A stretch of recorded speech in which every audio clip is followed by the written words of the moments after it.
Hallo und herzlich willkommen. Ich stelle euch heute die meiner Meinung nach beste kostenlose Zeichen-App vor, die es derzeit gibt. Sie heißt Sketch, zu Deutsch Skizze. Ich bin total begeistert von dieser App und den vielen Funktionen, die sie hat, auch wenn ich selber gar nicht so gut zeichnen kann. Ich würde sagen, wir starten gleich mal durch und öffnen die App. Um ein neues Projekt zu starten, klickst du zuerst einmal unten auf das Plus und dann auf den Pinsel, da wir ja selber zeichnen wollen. Als Format wähle ich heute das Querformat aus, also Landschaft. Hier könntest du nun praktisch gleich loszeichnen, musst gar nichts an den Einstellungen verändern. Aber wir schauen jetzt mal nach links, dort gibt es eine schöne Werkzeugleiste. Und hier findest du eine große Auswahl an tollen Stiften. Also gibt es wirklich ganz viele. Filzstift, Bleistift, Füller, alles, was das Herz begehrt. Und wenn du zur Seite scrollst, gibt es noch viel mehr Stifte. Also ganz tolle Auswahl. Ich bleibe heute einfach mal bei dem Filzstift und wähle mir als Farbe zunächst erstmal Grau aus. Bevor wir aber loslegen, schau doch mal links unten auf diese 3 Punkte, denn wir machen jetzt eine Einstellung, die dich wirklich glücklich machen wird beim Zeichnen, wenn du mit einem Eingabestift zeichnest. Denn da gibt es links unten so ein Symbol Eingabestift-Modus. Und wenn du dieses aktivierst, dann kannst du nämlich mit deiner Hand auf das Tablet gehen und es erkennt eben nur diesen Stift. Das heißt, du zeichnest wie auf einem Blatt Papier und es macht gar nichts aus, wenn du deine Hand dabei ablegst. Finde ich ganz toll, die Funktion.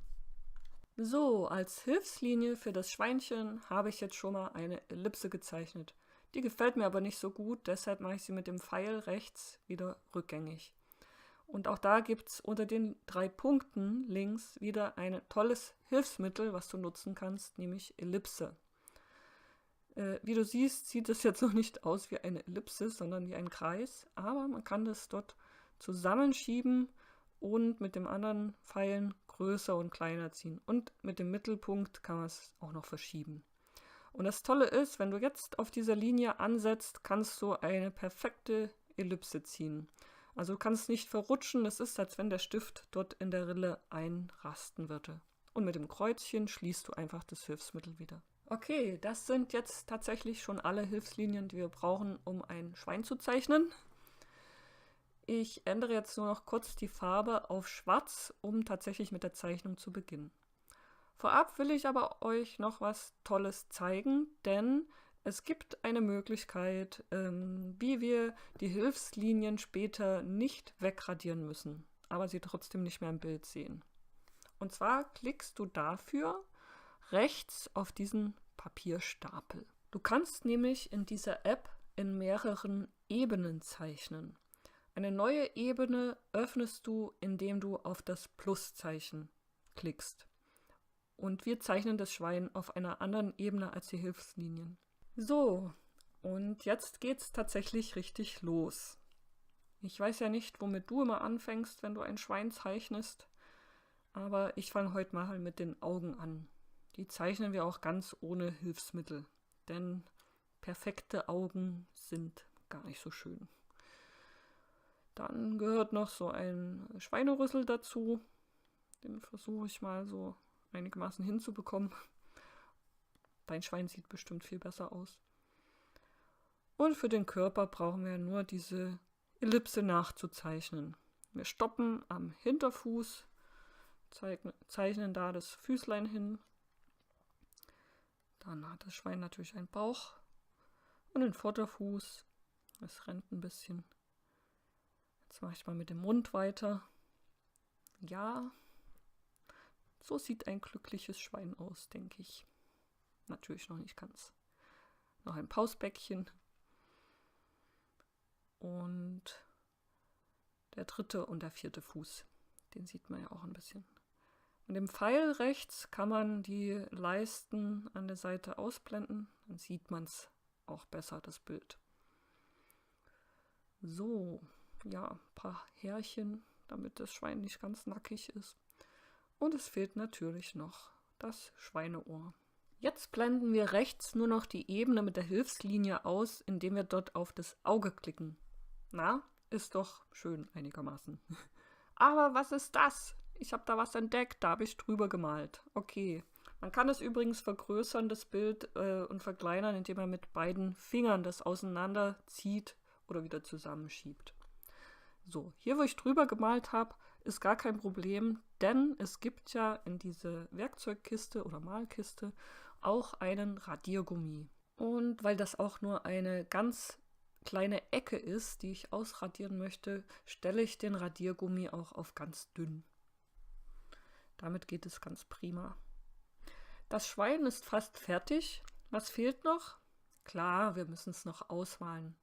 Das muss man nicht mühsam mit der Hand ausmalen wie auf dem Papier, sondern wir gehen einfach wieder auf die Stiftekiste und klicken da diesen Eimer an. Das ist die Füllfarbe. Ich wähle mir jetzt mal rosa aus, weil das gut zum Schwein passt und klicke einfach in alle Flächen, die rosa gefärbt werden sollen. Und ich kann in dieser App eben auch die unterste Ebene ausblenden, allerdings nur in der Pro-Version. Und wie du siehst, habe ich die Augen vergessen. Das sieht dann sonst hinterher ein bisschen gruselig aus. Deswegen färben wir die noch weiß.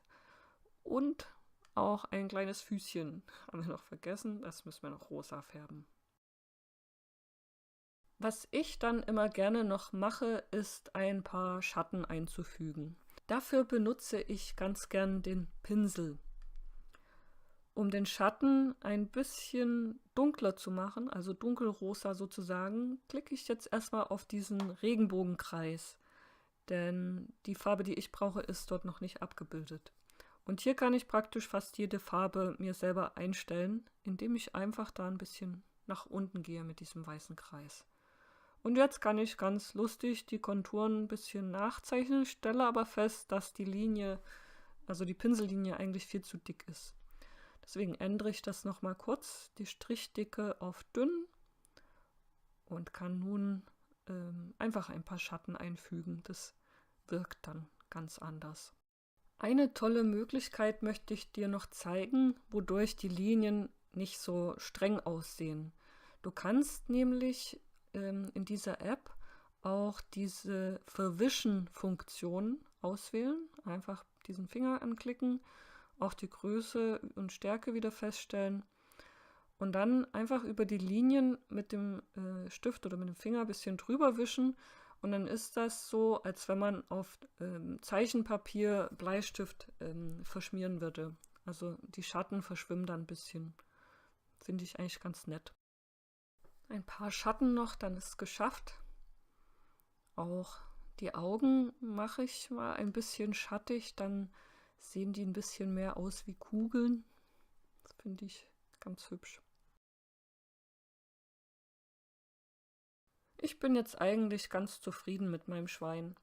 Das Einzige, was mir noch nicht so ganz gefällt, ist der weiße Hintergrund. Und da füge ich rechts mit dem Pluszeichen einfach nochmal eine neue Ebene ein und kann auch das Schweinchen ausblenden und zeichne mir hier jetzt einfach mal kurz noch eine kleine Landschaft hin. Das ist einfach der Vorteil mit den Ebenen, die kann ich ein- und ausblenden und wenn ich was vergessen habe, wie zum Beispiel den Hintergrund, kann ich den später auch immer noch einfügen.